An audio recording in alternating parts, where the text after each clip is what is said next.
உங்க பழைய நகைக்கு கிராமுக்கு 150 ரூபாய் கூடுதலா வாங்கி புது நகை எடுத்துக்கோங்க. அதே கம்மி சேதாரம் தான் உங்க லலிதால மட்டும்தான். பிரான்சிஸ் சார், நிறைய விஷயங்கள் அன்கிளாரிஃபைடாக இருக்குது. ஒரு முழுமையான தெளிவில்லாமல் இருக்க, கொள்கையில் தெளிவில்லாமல் இருக்கக்கூடிய சூழ்நிலை இருக்கிறதுனால தான் திருமாவூர் போன்ற தலைவர்கள் ஒரு டபுள் ஸ்டாண்டர்டில் இருக்கக்கூடிய மாதிரி வெளியில் ஒரு அப்பியரன்ஸ், ஒரு தோற்றம் இருக்குது அப்படிங்கிற ஒரு குற்றச்சாட்டை திமுக தரப்பில் வைக்கிறாங்க. குறிப்பாக அவர் கரீம் கூட அதை தான் சொன்னார். கொஞ்சம் வரலாறை பார்க்கணும். 2004 வாஜ்பாய் அரசு பிஜேபியும் திமுகவும் சேர்ந்து 2 எதிர் திசையில் உள்ளவங்க. இவங்களோட வலதுசாரி, இவங்க இடதுசாரி. கொள்கை வேறு, கோட்பாடு வேறு, நிலைப்பாடு வேறு, எல்லாமே வேறு. ஆனால் ஆட்சி அமைக்கிறதுக்கு முன்னாடி மினிமம் ப்ரோக்ராம், காமன் மினிமம் ப்ரோக்ராமை அவங்க எழுதி வச்சு ஆரம்பித்தாங்க. அந்த மாதிரி இப்போ எதுவும் இல்லையே. அதை தான் சொல்கிறேன் நான். அந்த மாதிரி இப்போ எதுவும் இல்லை. அந்த மாதிரி ஒரு சூழ்நிலை அப்போ இருந்துச்சு, அது வாய்ப்பு இருந்துச்சு, செஞ்சாங்க. ஏன்னா ஜெயிக்கும் போதே அந்த மாதிரி சூழ்நிலை அமர்ந்தது, அதனால் செஞ்சாங்க. அதே இதில் தான் இப்போவும் இந்த தாவேகாவினுடைய வெற்றியும் விசிகேனுடைய வெற்றியும் டிஎம்கேனுடைய வெற்றி நிலைப்பாடுகளையும் பார்க்கும்போது இதை செயல்படுத்துவதற்கு அழகாக செஞ்சுருக்காரு விசிகே தலைவர். சூப்பராக செஞ்சுருக்காரு. ஏன்னா இதை அதுக்கு முன்னாடி 8ஆம் தேதி என்ன பிரச்சனை, 4ஆம் தேதி என்ன பிரச்சனை, 9ஆம் தேதி என்ன பிரச்சனைன்றதை தெளிவாக அந்த பேட்டியில் தெளிவாக சொல்லியிருக்கார். என்னை எப்படியெல்லாம் பேசுனாங்க, 2 கட்சிக்காரங்களும் என்னை எப்படியெல்லாம் முன்னிலைப்படுத்தணும்னு நினச்சாங்க. ஆனால் எனக்கு 2 கட்சிங்கிறது யாரை சொல்கிறீங்க? ஏடிஎம்கே டிஎம்கே. ஓகே. அந்த நிலைப்பாடில் என்னை கொண்டு வரும்போது அவர்களை முதலமைச்சர் ஆக்கக்கூடிய சூழல் உருவாச்சு. அது ஒன்று. இது ஏடிஎம்கேல எடப்பாடியை முன்னிலைப்படுத்தணும், அது முதல்ல. இது 2வது. இதெல்லாம் இருக்கும்போது ஆனால் என்னுடைய கொள்கை ஒன்று தான், பிஜேபி வரக்கூடாது. பிஜேபியினுடைய இதை இந்த நாட்டை கெடுத்துடக்கூடாது. இதில் இவர் ஆட்சி அமைக்கலன்னு வச்சுங்க, கவர்னர் ஆட்சி வரும், அப்புறம் ஒரு 6 மாதம் தள்ளி போகும், அப்புறம் நிலைப்பாடு. பிரான்சிஸ், இது எல்லாருக்கும் தெரிஞ்ச விஷயம் தான், நடந்த விஷயம். அதில் என்ன நமக்கு சந்தேகம், என்ன கேள்வி வருதுன்னா, ஒரு கிளாரிட்டி இல்லாமல் இருக்கு ஆட்சியில்.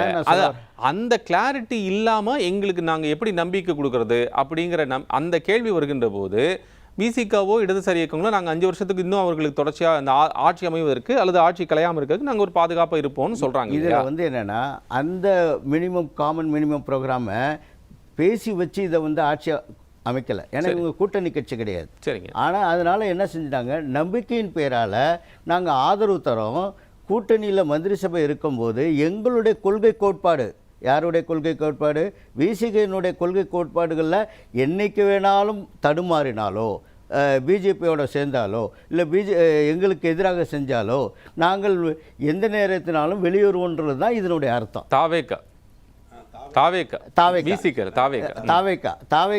மாறினால் விசிகா எந்த நிலையிலும் நாங்கள் வெளியேறுவோம், அதுதான் இதனுடைய அர்த்தம்.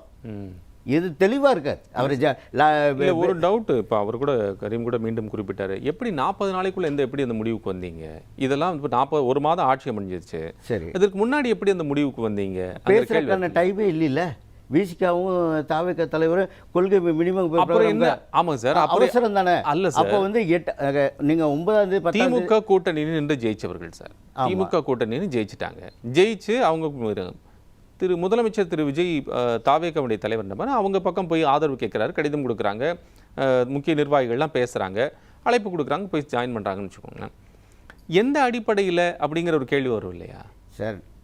இந்த ஆட்சி இது ஆட்சி அமையாமல் போனால் கவர்னர் ஆட்சி வந்துடக்கூடாதுன்னு ஒரே காரணத்தினால தான் அவர் கொள்கை தலைவர் தானே சார், கொள்கை நிலைப்பாட்டில் இருக்கீங்க சார். அப்ப அந்த கொள்கையில் என்ன புரிதல் வித்தியாசம் இல்லையா? தாவேகால அந்த மாதிரி வித்தியாசம் இல்லையில. அவரும் பெரியாரை பற்றி தான் சொல்கிறாரு. எல்லாமே நிலைப்பாடுகள் எல்லாத்தையும் தெளிவாக தான் அவங்களுடைய கட்சி மேனிஃபெஸ்டோவில் தேர்தல் இருக்கையில் தெளிவாக சொல்லியிருக்காங்க. ஆனால் எந்த நிலையிலும் நாளைக்கு பிஜேபி வந்துடக்கூடாது என்ற ஒரு காரணத்தினுடைய அடிப்படையில் தான் அவர் ஒரு என்ன சொல்லுவாங்க, ஒரு காவல் தூதர் மாதிரி தான் இப்போ இருக்கார். அவர் தான் கார்டியன். உண்மையில் அவர் அதான் செய்கிறார். நீங்கள் இதில் ஏதாவது கொள்கை மாறுச்சுன்னு வச்சுங்க, இவர் இங்கே போயிடுவார், விட்ரா பண்ணுவார். ஆனால் டிஎம்கே வந்து இந்த கொள்கையினுடைய அடிப்படையில் அவங்களும் வந்து இந்த மதசார்பற்ற இது இருக்கிறாங்க, அதுவரையும் அவங்களே ஆதரிப்பார். ஏன்னா இதில் வந்து நம்மளுக்கு தேவை வந்து மத்திய அரசில் நாளைக்கு இடர்பாடுகள் எதுவும் வந்துடக்கூடாதுன்றதுக்காக தான் அவர் தெளிவாக அவர் அன்றைக்கி இந்த 1 மணி நேரம் பேட்டி ரொம்ப தெளிவாக இருக்குது.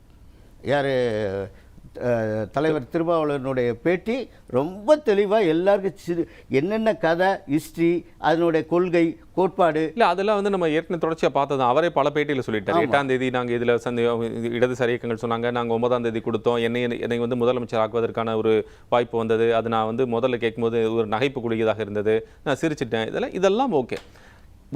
முக்கியமான ஒரு கேள்வினா, கொள்கை அடிப்படையில் நாங்கள் ஒரு இடத்துல இருக்கோம் அப்படிங்கிறது இருக்கு இல்லையா? கொள்கை அடிப்படையில் சில கேள்விகள் தாவேக அரசு மூலம் இருக்குது அப்படின்னு திமுக சொல்கிறது. என்னென்ன இருக்குது? இப்போ நீங்கள் மதச்சார்பற்ற முற்போக்கு கூட்டணி அப்படிங்கிறத இருந்தீங்க, இப்போ அந்த கூட்டணியே இல்லை அப்படின்னு தோழர் சண்முகம் வந்து சொல்கிறார். அதே போல் இப்போ இந்த கூட்டணி திமுகவுடைய கூட்டணி இல்லை அப்படின்னு சொல்லிட்டு சிபிஐ சொல்கிறாங்க. நாங்கள் அந்த கூட்டணியில் இல்லை அப்படின்னு விசிக சொல்லுது. இன்னைக்கு தாவேக கூட இருக்கிறாங்க, அமைச்சர்கள் இடம்பெற்றிருக்கிறாங்க, ஆனால் கூட்டணியில் இல்லை, கூட்டணி கிடையாது. அதுதான் சார். இப்போ இந்த சூழலை எப்படி புரிஞ்சுக்கிறதான்னு கேள்வி இருக்கு. இந்த நாங்கள் நினைச்சிட்டோம் வெளியே வந்துருவோம் அப்படின்னா ஐடியாலஜியில் வந்து காமனாக இருக்காங்க சார். நீங்கள் ஐடியாலஜி வந்து நீங்களும் நானும் வந்து இந்த இடத்துல இப்போ ஒரு ஃபயர் வருது, எஸ்கேப் ஆகணும்னா எல்லாரும் ஒரே ஆங்கிளில் தான் வெளியேறுவோம். நான் இப்படி கேட்குறேன் சார். தோழர் சண்முகம் இருக்கார், சிபிஎம் உடைய மாநில செயலர் சண்முகம் இருக்கிறார். அவர் தெளிவாக என்ன சொல்றாருன்னா, அவரும் இடதுசாரி இயக்க சிந்தனையாளர் தானே, அவர் வேற சிந்தனையாளர் இல்லை, அவர் என்ன சொல்றாரு, நாங்கள் தாவேகாவுடன் இருக்கிறோம், திமுகவில் இல்லைன்னு சொல்றாரு. ஏன்னா அவர் ஏதாவது வித்தியாசம் இருக்கா அந்த இதில்? மாறுபட்ட கருத்து இருக்குங்களா? மாறுபட்ட கருத்து இல்லை சார். இன்னைக்கு ஒரு இடத்துல வந்தாச்சு, அதனுடைய அடிப்படையில் நம்ம இருக்கணும்ன்ற. எக்ஸாக்ட்லி. அப்போ இதில் என்ன வித்தியாசம் இருக்குன்னு கேட்குறேன் சார். இவர் இல்லைன்னு சொல்லலை, நான் வந்து வெளியே போகிறேன்றதுக்கு என்ன காரணம், இவர்கள் மாறினால், தடம் மாறினால், தாவேக்கா தடம் மாறினால் தான் இவர் போகிறேன்றார் ஒழிய நாங்கள் எந்த நேரத்திலும் வெளியேறுவோம்னு சொல்லுவார் ஒழிய வெளியேறி விட்டோம். ஆனால் இவர் 5 வருஷத்துக்கு இவங்களோட ஒத்துழைப்போடு தான் இருப்பாங்க, இவங்களுடைய அரவணைப்பில் தான் இந்த தாவேக்கா நடக்கும், இதுலேருந்து மாறாது. கண்டிப்பாக அதில் வந்து அவர் மாறுற மாதிரி ஒரு வார்த்தை கூட சொல்லலை. நம்மள இன்னொரு பாயிண்ட் என்ன சொல்றாங்கன்னா, விசிகாவுக்கும் தாவேகாவுக்குமான அக்ரிமெண்ட் எல்லாம் கூட எதுவும் இல்லை அப்படி அந்த பேட்டியில் அக்ரிமெண்ட்ல எதுவும் இல்லை. காமன் மினிமம் ப்ரோக்ராம் இல்லை, அக்ரிமெண்ட் நாங்கள் எதுவும் போடல. இல்லை, காமன் மினிமம் ப்ரோக்ராம் செகண்டரி. இந்த அமைச்சரவை தொடருவோமா இல்லையாங்கிறதுக்கான அக்ரிமெண்ட் இல்லைங்கிறத சொல்றாரு. நம்ம தெளிவாக பேச வேண்டியிருக்கு. காமன் மினிமம் ப்ரோக்ராம் நீங்க சொன்னது என்ன சொன்னாங்கன்னா, அவங்க 2 பேர் பேசுறதுக்கு வாய்ப்பே இல்லைங்க, அதுங்காட்டிக்கு அவங்க வந்து வந்தாங்க, 2 பேரும் சம்மதம் தெரிவித்தாங்க, நாங்கள் வந்து இருக்கோம், அதுக்கு பிறகு அமைச்சரவை இடம்பெறாங்க கூட்டணி அந்த ஆட்சி தொடர்வதற்கு. அக்ரிமெண்ட் இல்லை. என்ன அக்ரிமெண்ட்டு? நீங்கள் எனக்கு 5 வருஷம் உங்கள் வந்து கூடவே பயணப்படணும், அல்லது அமைச்சர்கள் இடம்பெற்றிருக்கிறதுனால நீங்கள் வந்து எங்க கூடவே இருக்கணும் அப்படிங்கிற மாதிரி எதுவும் அக்ரிமெண்ட் இல்லை, அதனால எப்போ வேணால் நாங்கள் வெளியே போவோம் அப்படின்னு சொன்னோம்னா அங்கே தான் அந்த கேள்வி வருது. இல்லை, யாருக்குமே கிடையாது. ஆனால் இவரை பொறுத்தவரை தெளிவாக தான் மறுபடியும் அதை தான் சொல்கிறேன். மற்றவங்கள மாதிரி இந்த கம்யூனிஸ்டுக்காரங்கள மாதிரியோ இல்லை ஐஎம்யூ மாதிரியோ இவங்க கிடையாது. இவங்க என்ன சொன்னாங்க, தன்னுடைய கொள்கை பிடிப்பில் தன்னுடைய எனக்கு வித்தியாசம் என்ன புரிஞ்சு தயவுசெய்து எனக்கு புரிய, நான் தெளிவாக இருக்கு. இடதுசாரி இயக்கங்களுக்கும் திருமாவர்களுடைய கொள்கை சித்தாந்தத்துக்கு என்ன வித்தியாசம் இருக்கு? 2 பேரும் ஒரே நிலைப்பாட்டை தானே பேசுறாங்க, 2 பேரும் இடதுசாரி அதுதானே சித்தாந்தத்தை தானே பேசுறாங்க. இல்லை, அதில் ஒரு அடிப்படை அதிகம் சார். யார்? எதில்? கம்யூனிஸ்டில். சரி, அவங்க வந்து எப்போது பண்ணால் தொழிலாளர்களுடைய பார்வை தான் அவங்களுக்கு முக்கியமாக இருக்கும். இவங்க அப்படி கிடையாது. இவங்க தன்னுடைய இனத்த மக்களுடைய வாழ்வாதாரத்தை உயர்த்துவதில் தான் இவங்களுடைய குறிக்கோள். அதில் எங்கேயாவது பங்கு வந்துடக்கூடாது, பாதிப்பு வரக்கூடாது. சார், அவர் பொது தலைவராகி பல வருஷம் ஆச்சு இல்லையா சார்? பொது தலைவராக இருக்கலாம் சார், ஆனால் இருந்தாலும் இன்றைக்கி வந்து 8 மினிஸ்டர் வந்திருக்காங்க, இருந்தாலும் இவருடைய மினிஸ்டரை ஏன் போடுறாங்க, அதே துறையில் ஏன் போடுறாங்க? ஏன்னா அந்த இன மக்களுக்கு அவங்களுக்கு என்ன தேவைன்றதை அவர் தானே சொல்ல முடியும், அவங்க கட்சியில் இருந்தாலும் சொல்ல முடியும். இந்த பார்வை எனக்கு எப்படி இருக்குங்கிறது, பொது தளத்தை நோக்கி நகர்ந்து விட்ட ஒரு தலைவர் மீண்டும் இதே ஒரு திருப்பி ஜீரோயின் பண்ணி பார்க்க வேண்டியிருக்கா அப்படிங்கிறது எனக்கு தெரியல. அது அப்படி கிடையாது. இவர் என்னன்னா அந்த மக்களுடைய நல்வாழ்வுக்காக இவர் வந்து செய்வாருன்றத ஒரு நம்பிக்கை இருக்கு. சரி, பேசும்.